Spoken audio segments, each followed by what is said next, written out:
In the wilds of Sonaria, you win some, you lose some. This female Altulis, known to us as Starcatcher, has just emerged from a fierce brawl with another member of her species, the combatant, a younger female, her cousin, with whom she has been at odds since birth. Starcatcher committed the cardinal sin of attempting to poach one of the males from their tightly knit pack of females. Starcatcher hails from good stock, a prime catch for many males in the area. However, with resources growing scarce in the grip of this harsh winter, the females have no intention of sharing their males. Male Altulis are rare in these times, making the competition for their attention even fiercer.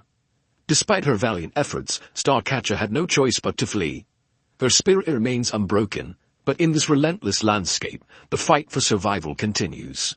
Starcatcher's muscular and skeletal systems are marvels of evolution, uniquely adapted for flight. Her lightweight bones embedded with air sacs reduce overall body weight while maintaining strength. Specialized pectoral and abdominal muscles enable powerful launches into the air by 4 very strong legs. Her long prehensile tail, acting as a rudder, provides stability and control for precise aerial maneuvers, with specialized organs within the tail for helium containment. Her efficient respiratory system supports the high metabolic demands of flight. Highly vascularized lungs maximize oxygen exchange, while air sacs throughout her body aid in maintaining buoyancy. In essence, Starcatcher transcends typical mammalian or quadrupedal constraints, conquering the skies with her specialized adaptations, all without the need for traditional wings. As Starcatcher feeds, she senses someone watching her. It's a pesky Lysiceus. Although herbivorous, Starcatcher is not one to shy away from a challenge or protecting herself from predators. The small predator seems harmless enough, but is quite annoying. This time she goes on the offense, catching it and taking a bite. However, the juvenile Lysiceus proves slippery and hard to catch. While Altulis are elegant in the air, they are less adept at quick turns and chasing small animals, having evolved to graze on bushes and plants instead.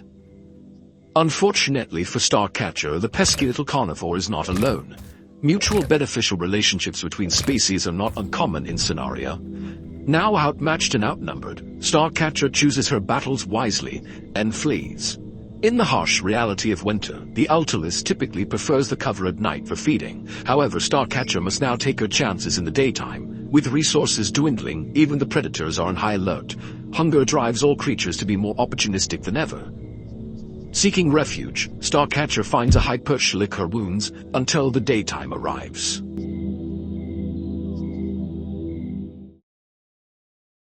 At the crack of dawn, having not gotten much sleep, Starcatcher takes to the sky, heading for a high peak to gain a good vantage point for her next feeding spot. Ever vigilant, she keeps a keen eye out for predators and nuisances.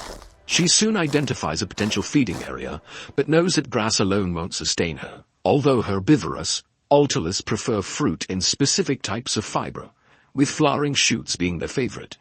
Today, however, the activity is unusually high as more creatures awaken in search of food. Starcatcher decides to groom herself and wait for the bustle to die down. She explores a few spots but finds that they lack sufficient food. With each attempt, she's expending more energy than she can afford. In such lean times, sometimes the best option is to find a source of hot water to drink. While Starcatcher is adapted for winter, malnourishment makes it harder for her to stay warm. But loafing by the hot springs is fraught with danger. An intelligent carnivore, the Lucentia, has been lurking near the springs, well aware that warmth attracts prey. It had already set its sights on our Altulis Starcatcher before she even landed, biding its time until she settled in and became comfortable. Suddenly, Lucentia launches an attack, spewing a stream of crystal breath that temporarily blinds Starcatcher while knocking her from the sky. Handicapped and vulnerable, Starcatcher finds herself cornered by the much larger predator. In a desperate bid for safety, Starcatcher squeezes into a tiny crevice. As the enraged Lucentia pounces, ready to extract her from her hideout. She narrowly slips past and regains flight. Her heart pounds furiously. This is the largest predator she has ever faced.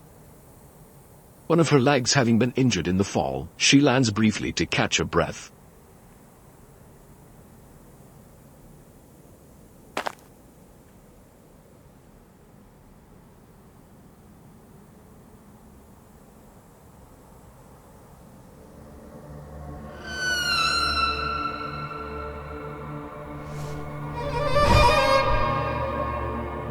Rest is fleeting. The Lucentia tracks her via her trail of blood, forcing Starcatcher to flee once more.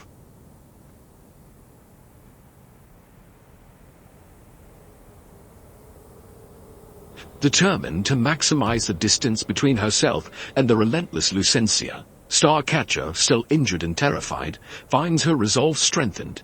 Motivated by her fear and the pain of her injuries, she pushes herself to keep moving, flying until exhaustion threatens to ground her completely. For a creature like Starcatcher, the safest strategy is to seek refuge among the trees, where the dense branches and height offer protection. The thick foliage and narrow spaces make it challenging for larger predators to maneuver, providing her with a vital advantage in her vulnerable state.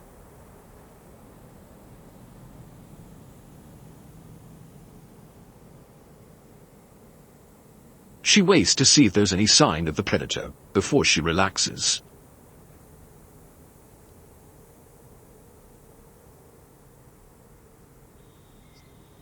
In the unforgiving wilds of Sonaria, such an encounter would easily have been fatal for many creatures.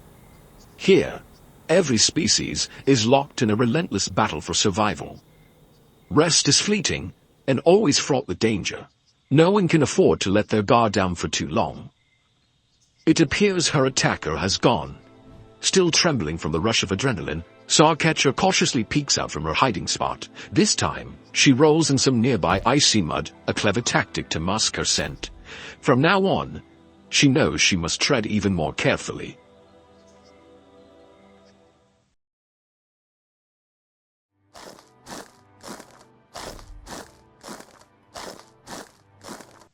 Now a young adult, Starcatcher navigates her forest with a newfound confidence, her experiences having taught her well.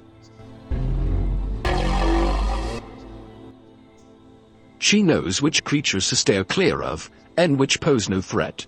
Since that perilous encounter, she has not seen the Lucentia again. It's likely that such a large creature, unable to sustain itself, either succumbed to starvation or moved on in search of more abundant territories. Below, two creatures are locked in a fierce battle. Watching from a safe distance, our female Altulis, Starcatcher, ponders whether this conflict might present an opportunity. She has witnessed many battles that ended in chaos and destruction, leaving behind spoils that provide a feeding chance for scavengers if they dare to approach close enough.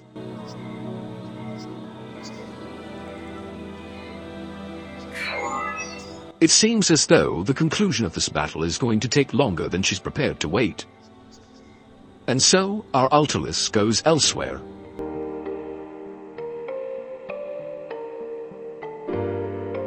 Now an expert at flight, Starcatcher has honed her skills to maximize her energy efficiency while airborne, ensuring she doesn't expend more than necessary. For creatures like her, flying through the harsh wintry conditions presents additional challenges. The air is much thinner, which complicates the effort required to stay aloft, demanding even more precision and care in her movements. As the temperature slightly rises, rain begins to fall, hastening the melting of ice in many areas. Perfect. There's a mud spot for her to roll in and hide her scent.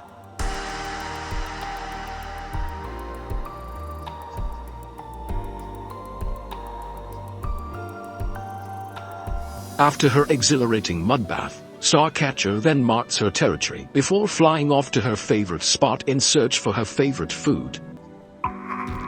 Star cherries. Star cherries are brimming with nutrients, making them a highly valuable food source. Just one feeding session can keep Starcatcher satiated for hours, providing her with the essential energy she needs to thrive in her challenging environment. With the melting of the ice hailing the end of winter, her territory begins to flood. Starcatcher makes an attempt to find what other cherries she can before she loses access to them. Our female Altulis might as well fill up on water, because she'll have a long journey ahead of her. She won't be able to live here for a while until the flooding recedes.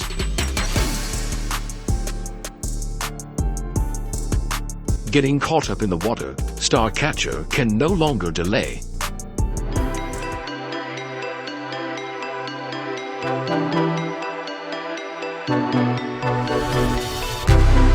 It's time for her to depart her territory for the first time in her life. It's quite the arduous task. Torrential downpour threatens to drown her from out of the sky.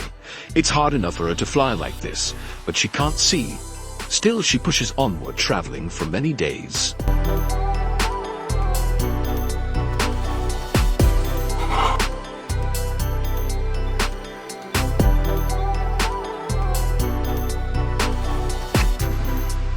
After enduring a grueling journey,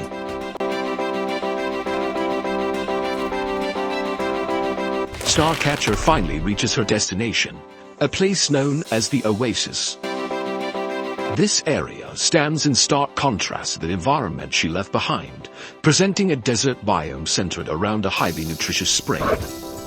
The reasons behind the magnetic pull of this location remain a mystery to researchers, but it clearly attracts a wide variety of animals. While the oasis offers abundant opportunities for nourishment and survival, these come with their own set of dangers.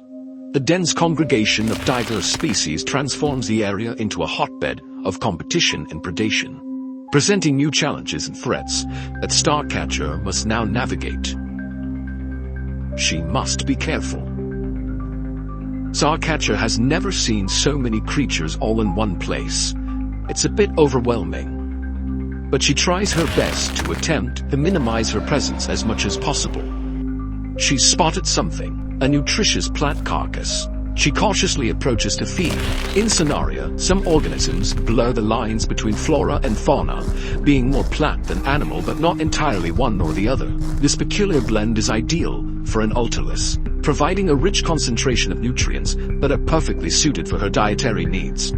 The wellspring of the oasis is rumored to contain a high concentration of specialized bacteria or algae. Currently, this remains a theory to researchers, but it's widely believed that these microorganisms are among the most nutrient-dense in the entire region. A kohiki lies in the wait for an unsuspecting creature to come too close so it can grab it back into the depths. To Starcatcher, it looks like a big fish, prompting her to pounce, an action she quickly regrets as the creature redirects its hunting efforts towards her. Fortuitously, she escaped with only a minor scratch from its long spines. Maybe it's best she keep her distance for now. While still reeling over the near-death experience, something peculiar happens. It begins to snow. Amid the unfamiliar challenges of her new environment, Starcatcher finds a nostalgic touch in the falling snow, reminiscent of the landscape she left behind. Oh good, she can even enjoy her mud baths here.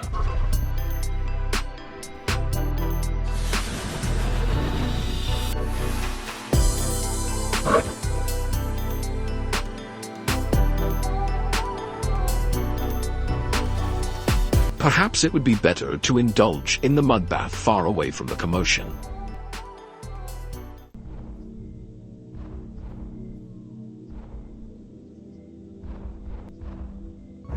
It's not far enough away, as she is suddenly attacked by a monstrous creature, an Oxytalis. It nearly pins her down, but she narrowly escapes, though not without suffering the jolting effects of electrocution. A harsh reminder that danger can erupt unexpectedly in this alien terrain. Once she puts a safe distance between herself and the threat, Starcatcher remains on high alert while she rests. This new land, much like her homeland, is merciless and fraught with peril. But all is well again when she discovers that star cherries grow here as well.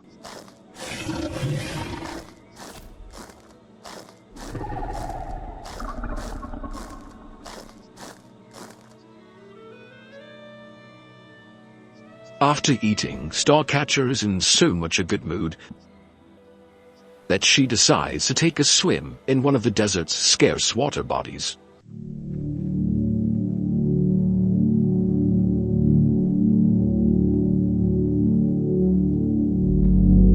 Perhaps due to a touch of PTSD, she hastily leaves the water as she realizes that the other land animals are too close. They too want to drink. But Starcatcher isn't taking any chances, and she uses her intimidation tactics to scare them away, something that she hadn't done before when she was younger.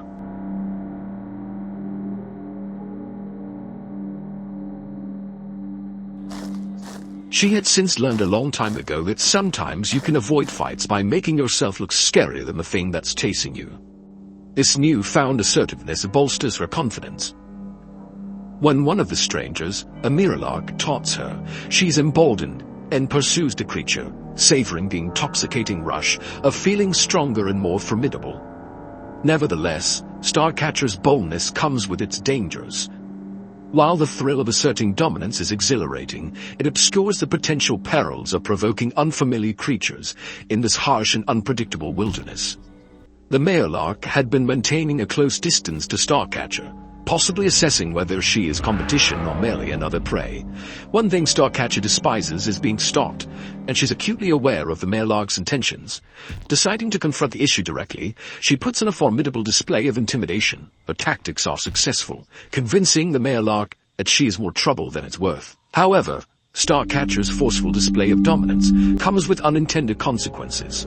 The commotion she's caused has unfortunately attracted a much larger threat, a mighty Altulis imposing in large lands near Starcatcher. Although herbivores, Altulis can become dangerous if they feel threatened or cornered.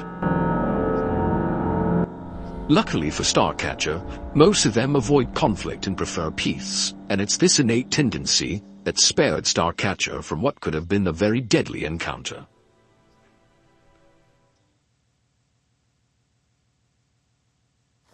Much time has passed, and after her long travels, Starcatcher has decided to settle down in this new region. The area is abundant with food, more than she could ever consume, making it an ideal location for her to thrive. With plentiful resources at her disposal, it also presents the perfect opportunity for her to raise offspring.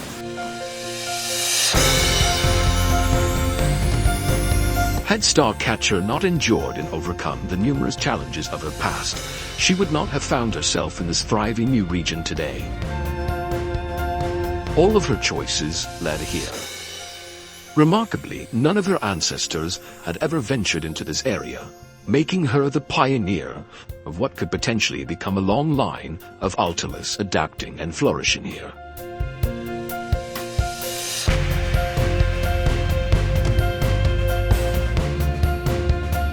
Her survival and journey have not only ensured her continuation, but may also set a foundational legacy for future generations in this promising habitat.